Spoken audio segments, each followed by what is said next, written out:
नमस्कार, सुप्रभात दोस्तों, स्वागत है आप सभी का डेली न्यूज बिहार के बिहार बुलेटिन में। आज है 8 जुलाई 2025। चलिए जानते हैं आज बिहार से जुड़ी 10 बड़ी और मुख्य खबरों को। लेकिन उससे पहले यदि आप चैनल पर नए हैं तो चैनल को सब्सक्राइब जरूर कर लें।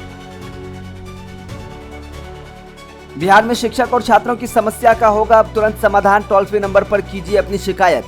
बिहार में शिक्षक, छात्रों और अन्य संबंधित पक्षों की समस्याओं के जल्द समाधान को लेकर शिक्षा विभाग ने बड़ी पहल की है। शिक्षा विभाग ने शिकायतों का वर्गीकरण करते हुए एक विस्तृत सूची जारी की है। इस सूची के माध्यम से अब शिकायतकर्ता अपनी समस्या की श्रेणी निर्धारित कर पाएंगे। इस सूची के माध्यम से अब शिकायतकर्ता अपनी समस्या की श्रेणी निर्धारित कर उचित समाधान के लिए संपर्क कर सकेंगे।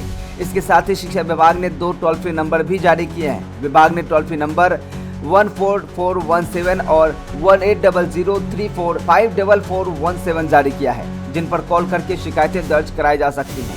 जारी की गई सूची को 6 श्रेणी में बांटा गया है। पहला विद्यालय संबंधित शिकायतें, दूसरा शिक्षक संबंधित मुद्दे, तीसरा छात्र छात्राओं से जुड़ी समस्याएं, चौथा वेंडर या आपूर्तिकर्ता संबंधित शिकायतें और पांचवा विश्वविद्यालय या महाविद्यालय से संबंधित शिकायतें और छठा अवैध राशि की वसूली संबंधित शिकायतें। किसी भी स्तर पर शिक्षा विभाग से संबंधित भ्रष्टाचार, घूसखोरी या गैरकानूनी वसूली की शिकायतें इस श्रेणी में दर्ज की जा सकती हैं। बिहार में लोगों को वोट से वंचित करना बहुत बड़ी समस्या, अख्तरुल इमान का बड़ा बयान। ऑल इंडिया मजलिस-ए-इत्तेहादुल मुस्लिमीन के विधायक अख्तरुल इमान ने सोमवार को बिहार चुनाव से ठीक पहले मतदाता सूची के पुनरीक्षण पर सवाल उठाया है।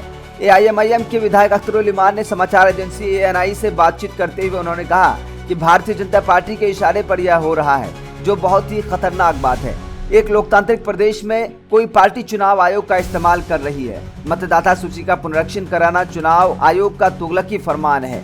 बिहार में 2000 तक सिर्फ 3.7% लोगों के पास जन्म प्रमाण पत्र था। 2004 में 11.5% और 2005 में 16.9% लोगों के पास यह था।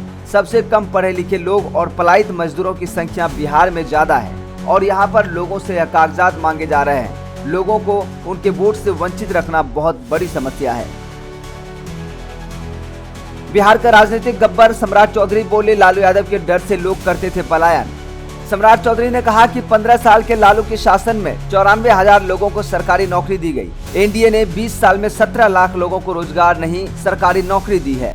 उन्होंने कहा कि आपको जानकर आश्चर्य होगा कि यहाँ के लोग लालू के डर से पलायन करते थे। बिहार की राजनीति का कोई गब्बर है तो वह लालू प्रसाद यादव है, जिसने सबको डराने का काम किया है। अति पिछड़ा हो या किसी भी समाज के हो, सबको किसी एक व्यक्ति ने डराने का काम किया है।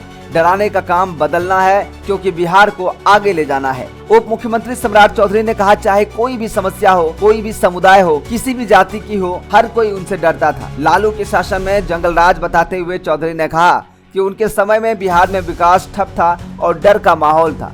उन्होंने यह भी कहा कि लालू का परिवार भ्रष्टाचार में डूबा हुआ है और उसने बिहार को बदनाम किया है। बिहार से बड़ी खबर, गोपाल खेमका हत्याकांड का शूटर गिरफ्तार, पटना सिटी का रहने वाला है उमेश। राजधानी के बड़े व्यवसायी गोपाल खेमका हत्याकांड मामले में पटना पुलिस को बड़ी सफलता मिली है। मामले की जांच कर रही टीम ने हत्याकांड के मुख्य आरोपी और शूटर को गिरफ्तार कर लिया है।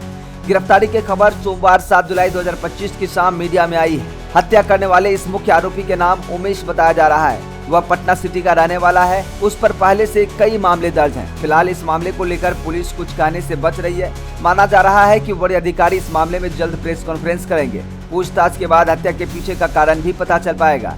जानकारी के अनुसार गिरफ्तार किए गए शूटर उमेश से पूछताछ की जा रही है। पुलिस सूत्रों की माने तो उसने जुर्म कबूल भी कर लिया है। हालांकि इस पूरे मामले में आधिकारिक पुष्टि अभी बाकी है। डीएक्स टैक्स के कारण बिहार में अराजकता चरम पर, पूर्णिया में 5 लोगों को जिंदा जलाने पर तेजस्वी यादव का पहली प्रतिक्रिया। बिहार के पूर्णिया में एक ही परिवार के 5 लोगों की जिंदा जलाकर हत्या कर दी गई थी। घटना के बाद से इस सरकार पर विपक्ष हमलावर है। नेता प्रतिपक्ष तेजस्वी यादव ने पोस्ट कर कहा कि डीके टैक्स के कारण बिहार में अराजकता चरम पर है।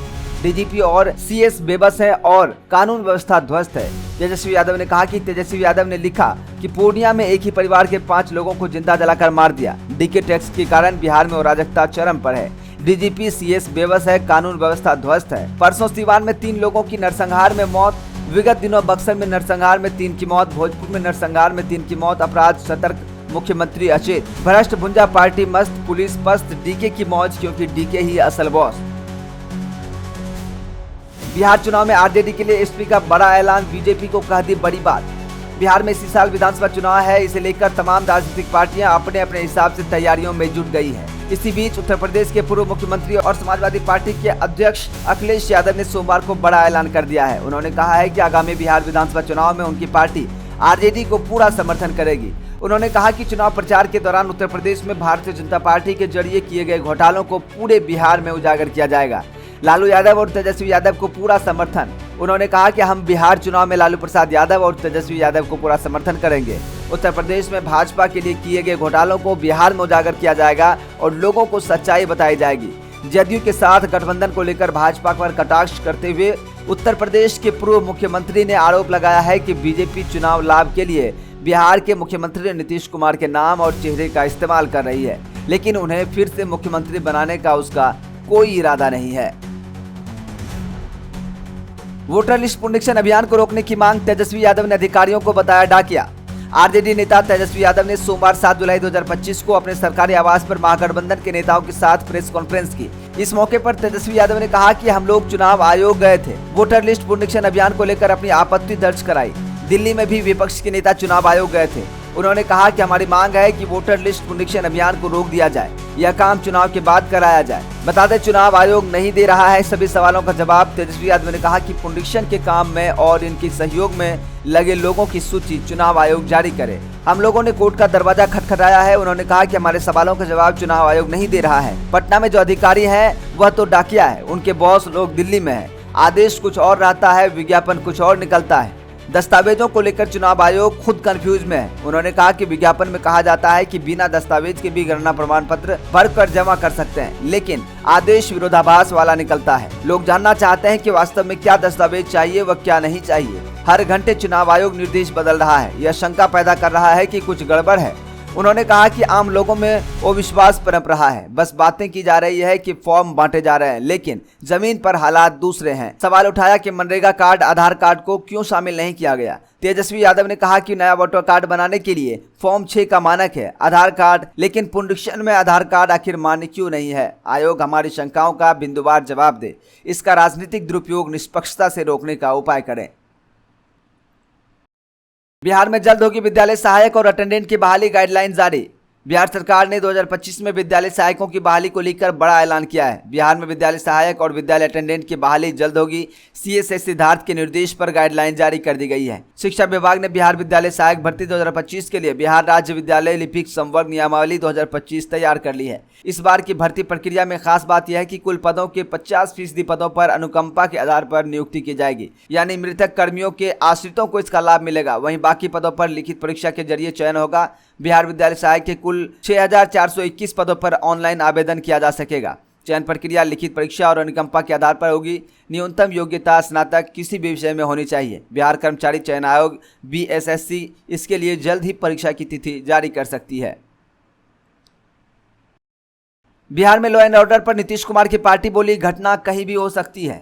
बिहार में बेगरती कानून व्यवस्था को लेकर नीतीश सरकार सवालों के घेरे में है। विपक्ष लगातार हमला कर रहा है, महाजंगल राज का आरोप लगा रहा है। प्रदेश में हो रही एक के बाद एक हत्या और विपक्ष की ओर से उठाए जा रहे सवालों पर मुख्यमंत्री नीतीश कुमार की पार्टी का बड़ा बयान सामने आया है। सोमवार 7 जुलाई 2025 को पटना में पत्रकारों से बातचीत में राज्यसभा सांसद संजय झा ने कहा कि लॉ एंड ऑर्डर बिहार का बिल्कुल परफेक्ट है, घटना कहीं भी हो सकती है। आगे संजय झा ने कहा कि जो भी घटना हुई है मुख्यमंत्री जी ने खुद उसका कल रिव्यू किया है, आज फीडबैक भी लिया, जल्द ही उस पर नतीजा सामने आएगा। बता दें कि शुक्रवार 4 जुलाई 2025 की रात पटना के बड़े व्यवसायी गोपाल खेमका की बदमाशों ने गोली मारकर हत्या कर दी थी। इस घटना में अब तक पुलिस के हाथ कोई सुराग नहीं लगा है। कार्रवाई की बात कही जा रही है, लेकिन मुख्य आरोपी पुलिस की गिरफ्त से बाहर थी, लेकिन कल शाम गिरफ्तार कर लिया गया है। चलिए रुक करते अगली और अंतिम खबर की ओर। बता दें, पटना में आज न्यूनतम तापमान 28.3 डिग्री सेल्सियस और अधिकतम तापमान 37 डिग्री सेल्सियस रह सकता है। पूरे दिन पटना का पारा 29 डिग्री सेल्सियस के आसपास बना रहेगा। सूर्योदय आज 5:05 पर सुबह हुआ। सूर्यास्त आज शाम 6:44 पर होगा। इसी के साथ पटना समेत पूरे बिहार में मौसम का अनुमान, नमी 84%, हवा की गति 14 किलोमीटर प्रति घंटा मापी गई है। इसी के साथ पटना समेत पूरे बिहार के 6 दिनों के मौसम पूर्वानुमान की बात करें तो उनके अनुसार पटना में आज का मौसम यानी रविवार को 37.2 डिग्री सेल्सियस, कल का मौसम यानी सोमवार को 37.1 डिग्री सेल्सियस, परसों मंगलवार को 37 डिग्री सेल्सियस, बुधवार को 35.4 डिग्री सेल्सियस, बृहस्पतिवार को तापमान 37.6 डिग्री सेल्सियस और शुक्रवार को तापमान 37.8 डिग्री सेल्सियस तक रहने का अनुमान बताया जा रहा है। तो ये थी बिहार से जुड़ी कुछ मुख्य और अहम खबरें जो हम आप तक लगातार पहुंचाने का प्रयास कर रहे थे। वीडियो अगर अच्छा लगा हो वीडियो को लाइक करें और शेयर जरूर करें। साथ ही वीडियो कैसा लगा कमेंट करके जरूर बताएं। बिहार के किस जिले से आप देख रहे हैं कमेंट करके जरूर बताएं। तो चलिए मिलते हैं फिर दूसरे वीडियो में, तब तक के लिए हमें दीजिए इजाजत। जय हिंद, जय बिहार,